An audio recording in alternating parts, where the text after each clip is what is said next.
Hey everybody, welcome back to the Unsung Podcast. Today I'm joined by a very special guest who I've known, well, I've been familiar with since I was 11, which was a lot of years ago. Um, Mr. Michael Landsberg, he's been instrumental in reshaping the conversation around mental health. And if you've ever watched TSN and Off the Record, you've seen him around. So, Michael, thanks for taking the time to come on with me. Thank you, and thanks for that introduction. Reshaping the conversation around mental health is a pretty lofty compliment to give. I appreciate it, and if we had more time, I might refute it with all humility. But I like what you said, and really like the fact that you asked me to come on your show. Well, thanks for coming up. Before I get started with my questions here, we maybe about 3 years ago we had a very special interaction on what everyone calls evil Twitter, but it stuck with me. It's hit me so hard, and I live my life by it. And if you remember it, but in 2010, I was on a patio downtown Calgary, and I had some pretty dark thoughts. I was about 10 pitchers in, and I thought to myself, would anyone even give a shit if I leaped off here? And then when I posted that, I said, I've never posted about this moment of weakness before. And not even like 20 minutes later, you post a video saying, no, this was the greatest moment of strength you've ever had. So I just wanted to thank you for that. It's made a huge impact on me. Give me the confidence to do that. And I figure a nice little way to start here. Yeah, that's a beautiful sentiment. Thank you for sharing that. And I just think it's an example of just a little bit of kindness to a fellow human being, something that takes nothing really for us to do, can make that much of a difference in someone's life. I mean, what did it take for me to do that? Really, next to nothing. So I'm glad that I got the chance, and I'm glad that here you are today. A fair number of years later, and I'm guessing you're doing okay. I'm doing amazing. Yeah, isn't that great? Oh my gosh, that makes me really happy. So I think it was 2009, just you first spoke about depression on Off the Record live on TV. How did that start for you? That is a story that I never get tired of talking about because that story or the reaction to that changed the course of my life. I mean, really 180 degrees. So it was 2009, as you said. My dog Wrigley is beside me now, trying to steal everything that I have in front of me, which is, I love the dog. And, it's not a topic that you asked me the question about, but I think a dog is really, really good for mental health. Really good because there's no obligation, there's nothing you have to do, but show the dog some love. And even if you don't show the dog some love, he loves you. So 2008 was the worst year of my life, professionally, personally, in every single way. I have a tattoo on my arm to commemorate it. It says 11/24/08 YUL MH5210400, which represents November 24th, 2008, Montreal, Marriott Hotel, room 521, 4 a.m. in the morning. We were shooting Off the Record in Montreal at the Grey Cup.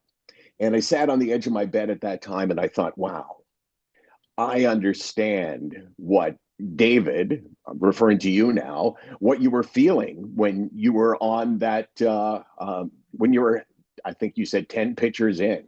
I understood it. I understood suicide. I understood how the pain could be so great that all you could think about, in my case, all I could think about was just wanting the pain to end. And I wasn't really a risk to myself because I'd been through it before and I had at least a little bit of hope. And I learned on that day that that little bit of hope can be enough to save somebody's life.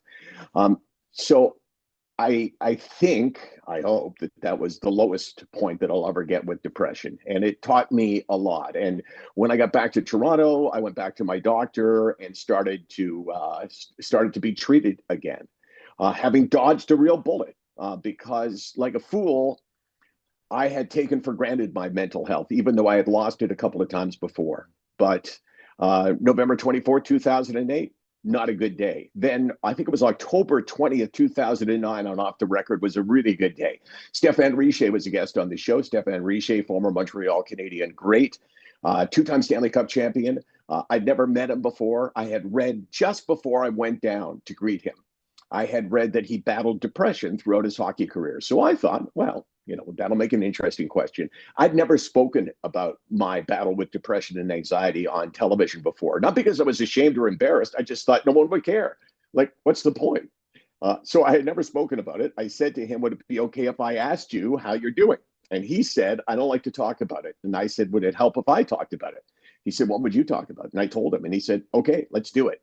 Course of my life changed over the next half hour. I said to him as we were going to the third commercial, I said, Stefan, I know that you had tough times in your life, and I know that you battled depression. How did that affect not how you played in your career, but how you enjoyed your career? And he said to me such profound words. He said, Can you imagine a Canadian kid from Montreal, drafted by the Montreal Canadiens, rookie of the year in the NHL, last Canadian to score 50 goals, Stanley Cup champion in Montreal, and I had no joy from hockey, not 1 second of joy. All I could think about was getting off the ice, even holding the cup, and getting back and getting away from everyone and getting into bed to be by myself.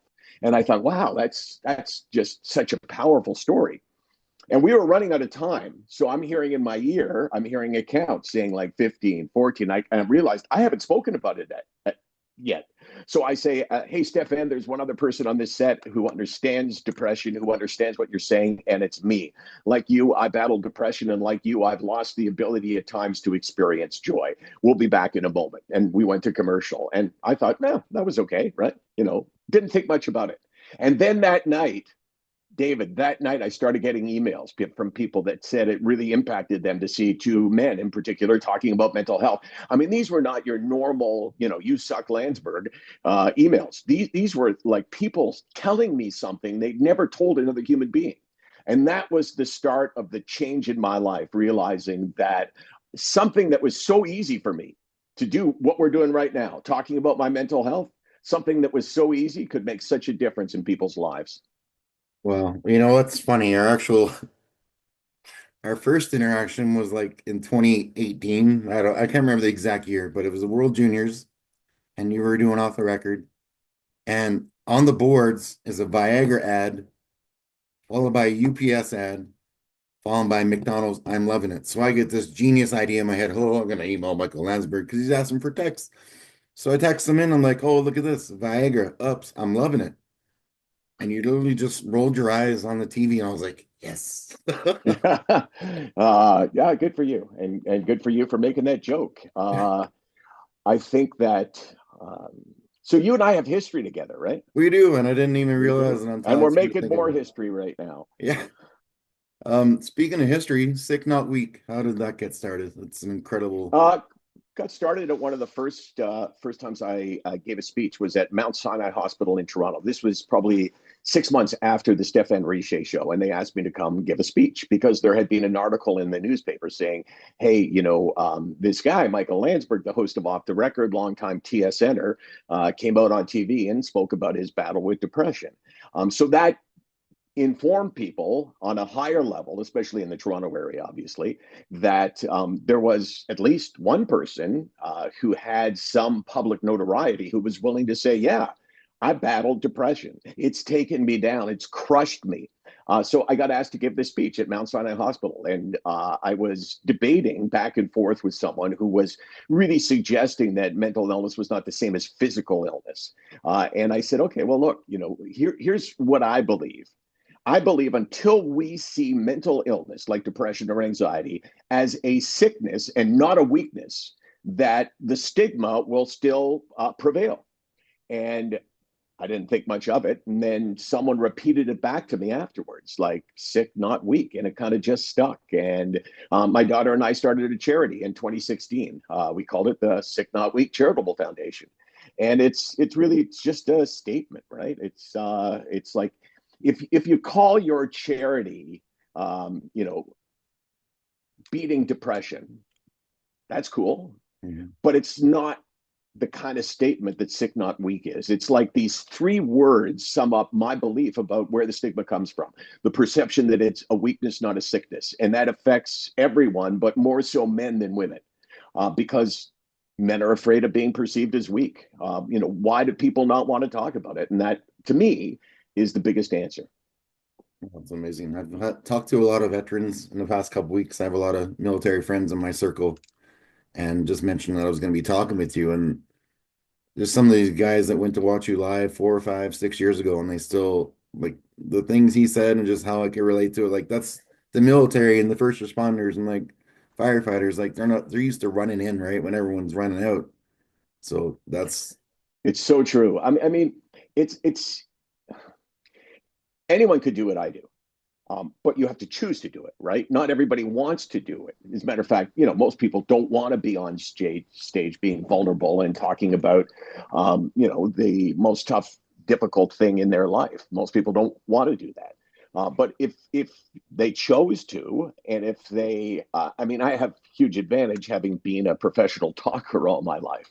But we all understand mental illness the same way. We all experience some things the same way. And that is the point of my speech almost always is this is what it feels like to me.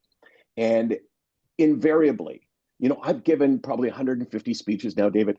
And I always ask the audience, how many of the audience battle mental health challenges? And I understand if you don't want to put up your hand, because that's why I'm here, is to try to help you, empower you to say, yeah, I don't mind if people know. And then, like some people put up their hands, and I'll say, okay, to you people that just said that, I'm going to describe to you what depression and anxiety do to me. What are they like? What effect do they have on me? Not the symptoms so much, but what does it mean to me in my life? And I'll talk about it. I'll say, how many of you have not experienced what I'm talking about? No one. Not one person has ever put up their hand and said, no, not me. We all battle some of the same things. And when you find out that someone understands you, it can be hugely powerful. It can really change the way you look at yourself, the way you look at your illness. So that's often my goal, is to show people that they're understood. yeah, it's amazing. Um, One of my military buddies, one of the things he said to me that stuck with me as well, like just because when the past taps you on the shoulder, you don't have to turn around and look. That's another statement I don't know if he wrote it or not, or if he was a few in, but it's wise things like that. And then even since starting this little podcast, like 7 episodes ago, I've got a few military guys and some first responders that are saying, hey, you know what? I wouldn't mind coming on with you and just talking about my shit. Um, It's being vulnerable, being open, and sharing is contagious. Like I was giving a speech a couple of weeks ago in Sault Ste. Marie at Algoma Steel. So you had 500 steel workers, like from the floor, there sitting in chairs, ready to watch me. And I thought, oh my gosh, there's not a group of people that I could have less in common with than these people. Like it was just like I'm from Toronto, kind of I won't say spoiled kid, but upper middle class home in Toronto, which brings out all kinds of thoughts in people, just being from Toronto. And I thought, wow, I hope I can connect with these people. And I did, because we all have this one thing in common, and that is what mental illness does to us. And afterwards, I'm standing there, and I always say after giving a speech, I'm just I'll be beside the stage or whatever, and I'll stay here until nobody wants to talk to me anymore. So if you want to say something and you want to say it in private, like, hey, come on by. And a guy came up to me, and he was like, big. He was a huge man, and he came up to me and he was crying. And I said, oh, are you okay? And he said, for 5 years, I battled this awful thing called depression. I've stopped living my life. I've tried to end my life. And I never thought that anyone could possibly understand what I was going through until this moment, right?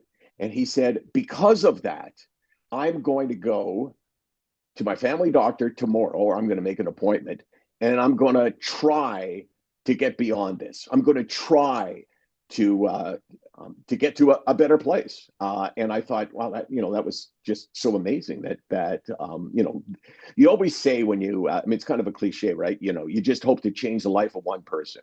Yeah. And I believe that, because if you change one person's life and there's 500 people in the audience, you probably changed someone else's life. And like I said, it's really easy for me. So we took a picture together, and I have the picture on my phone, and I texted him, I don't know, like 3 times. This is probably 3 weeks ago. And I've texted him, I don't know, 4 or 5 times probably, asking, when's your appointment? And I said, you got to fill me in, right? Because we are, to some extent, brothers. Like when you fight a common enemy, there's a link that you have with that person that you can't find that link in any other way. That's amazing. With the I try and avoid comments online. I know you've got quite a following, and when you post your videos, you must get because there's trolls. Some of them are so nasty. Do you read them all, or do you just once you see something, is it just block and move on, or how do you deal with that? David, I because of my career, because I was in TV, and because when you're on TV, you're public property, and you gotta understand that. I learned a long time ago to not really care what people said about me. I knew that I was a polarizing person. I knew that there were people that thought I was like arrogant. Guests would come and do the show, and if they were good and we invited them back, they would come back a second time. And I would say 95% of the time they came in and said, "Oh my God, all my friends or whatever said, is Landsberg a dick?" And these guests who came back would say, "No, no, he's like really super nice to me and super respectful." And, like that was how people saw me. And I was good with that, right? Who cares? When you work in television, you're not trying to make friends with your audience. You're just trying to have an audience, right? Yeah. So I think I insulated myself from that, and I also stopped listening to the good. So, in the handful of times in my career when someone wrote an article in the paper about me and it was really positive, I wouldn't read it. I didn't care. It's like you can't just listen to the good and shut out the bad. So Hmm. my attitude was, I'll do the best I can. I'm working for myself. I'm working for the viewer at home to give them the best that I've got. I'm working for my family, and like that's it. So I never cared. All kinds of bad things have been said about me that I find funny, and I've often said there's no such thing as a wrong opinion.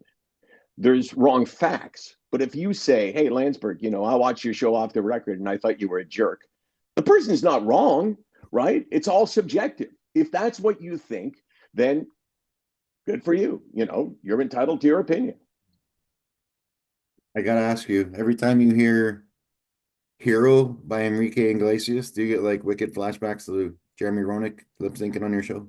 No, because I had forgotten about it until you just mentioned that. He was so cool the way he did that. I remember he walked in, and I was really excited because I had never met him before, and the Flyers were in Toronto to play the Leafs, and he walked into like I saw him walking down the hallway where we were shooting the show at the time, and I go, "Jeremy Roenick, this is I probably said this is freaking awesome." I probably didn't say freaking.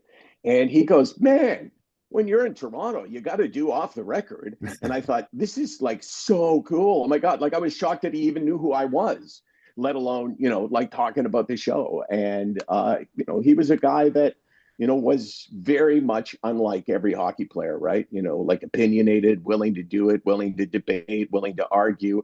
And he was TV gold, right? Yeah. You do a show and you get a guy like that, you're never going to have a bad show. I did find it is on YouTube. I did find a clip. It's like great at like an old VHS tape, but I probably watched that video so many like it's one of the most funniest TV moments ever for me. And he was very cool. I remember how he lip synced the words and how he was kind of moving his head, and he was yeah, I liked him a lot. I'm a big wrestling fan. I'm a big hockey fan, but you've interviewed a lot of wrestlers. If you could pick one wrestler, current or past, to come speak with you at one of your events, who would you pick? Ooh, no one's ever asked me that question in that context. People talk to me more about wrestling than anything in my life. It's like the only thing I did to a lot of people is interview wrestlers who were out of character, and I got to ask them anything that I wanted, and if they didn't give an answer that seemed to be honest, I was able to push them. That's twice a week someone will say to me, "Hey, Landsberg, what about something to do with the wrestling show?" So who would I bring on stage with me to talk about mental health? Um, well, let's see. I mean, there's, tragically, a lot of people that I would have brought on stage with me are gone, right? I Mhm. mean, there's been so much mental illness in wrestling, so much addiction, and so many premature deaths. I think I always like smart people. So my attitude on off the record was always the dream interview for me, if it was like a one-on-one interview, was with someone who I thought was smarter than me, because then I could try my hardest, right? Like if you're debating with someone and you realize that they're not very good at it, or they're not comfortable with the format, which obviously I was comfortable with, it's a huge advantage. If you realize that they can't sort of go with you, then you can't try your hardest, right? You got to kind of, you got to back off. Because a producer once said in my ear, my buddy Bob Makowitz, early days of Off the Record, said, "Don't be a bully. No one likes a bully." If you're debating with someone and you realize that they don't have it, you don't have to kill them. You can let them tap out, or you can gently move on to something else. So having said that, uh, a guy like Undertaker, Mark Calloway, I found him to be so interesting. So I'm sure I'm the first person ever to use this word. So lovely that I was not worried, but I was interested as he was coming up to do the show. I saw him walking up, and I'm thinking, okay, this, like, is he going to be totally out of character, um, or is he going to be 50% Undertaker, or what? And he came up, and I introduced myself to him, and he said, "Really nice to meet you, man." And I thought, okay, this is going to be awesome. And it was, because he's super smart, super great with the microphone, which is what you find with most wrestlers. And so he'd be a guy that I would love to go on stage with and talk about, the dark side of the ring, talk about, how tough it was, to wrestle 300 nights a year, to get hurt and have to go back in the ring the next night, and how you avoided, because I think he did, addiction, and how you avoided, all of the mental health traps that were laid out in front of wrestlers. So I think he'd be great. My father used to work with an addiction center in Ottawa, and there was a wrestler that came through there. I won't say his name, but the stories, I was like 12, and he came over and he's telling me stories about how much some of these guys spent on like cocaine and stuff in a week, like when they first got their big contracts, and how many of them were suffering. And I'm like, wow, like you don't even, they're just regular people, a few more digits in their bank account, but they're all Yeah, right. it's I have had it explained to me. I think it was Bret Hart who first explained it to me.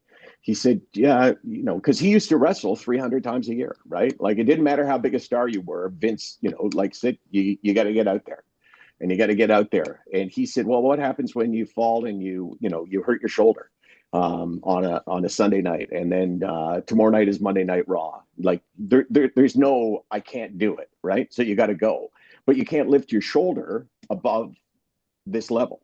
So what are you going to do?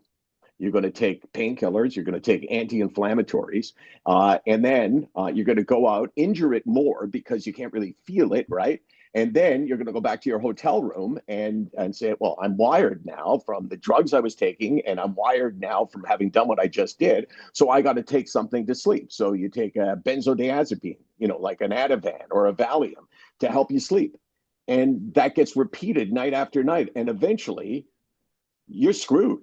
You're screwed because you're now addicted, and especially at that time, you couldn't say to Vince, like, hey, I got an addiction problem, I got to leave for 6 months. That's unreal. See, I didn't, with me, I didn't know how to deal with the anxiety and the PTSD, so I just drank, and it turned me into this funny guy. And Nobody knew. Like nobody knew. I was just a funny guy at karaoke, used to get wasted. But then I had that one friend. She was 4 foot nothing, an amazing singer. And this was about 12 years ago. She pulled me into a booth and she said, if you don't smarten the F up, you're not going to see 50. And you got to hang on to people like that can see through your, right? But I turned 50 in a couple months. Sadly, she passed away on my birthday 3 years ago, which Oh, is it's kind of my reminder to stay on this track and never go back. So my 50th birthday will be 3 years without being drunk. So we're gonna get her husband good for together you. and have a Yeah, good for you. I mean, that's uh, I see so much addiction when you talk about mental health. You can't separate the two. But for most of the last century, people tried to separate the two. There was a time when you were just people would have seen you as a drunk. What a loser! He can't put the bottle down. Like, what the hell's wrong with that guy? Doesn't he know he's killing himself? Doesn't he care about other people? I mean, that Mhm. was the attitude through most of the 20th century when it came to alcohol in particular. And then someone woke up and thought, okay, well, maybe there is a link between mental illness and addiction. And, maybe these people like you are not bad people. You're not even weak people. You're sick people. Real. I have two more questions for you. Speaking of Bret Hart, so I made a bucket list when I almost died, and I had completed everything on it except meet Bret Hart. He was my favorite wrestler growing up, and I had tweeted it out. One of the guys from CJ92 saw it, and then of course I get open up my inbox in the morning. I have a video from Bret Hart saying when the pandemic stuff is over, we're gonna go to a hockey game, watch the hockey game together. So I got to spend 3 hours with him. And when we were at the game, the Iron Sheik had posted this tweet about F Hulk Hogan, F Macho Man, F Bret Hart. Like right when I'm sitting next to Bret Hart. So I read Right. it to him, right? So I get to live read this, and I'm like, he said he was the funniest wrestler backstage out of all of them, the Iron Sheik. Really. And yeah, he said of every wrestler he ever worked with, the Iron Sheik was the best. But my last question will come from, Hold on one sec. I went to a hockey game with Bret Hart too.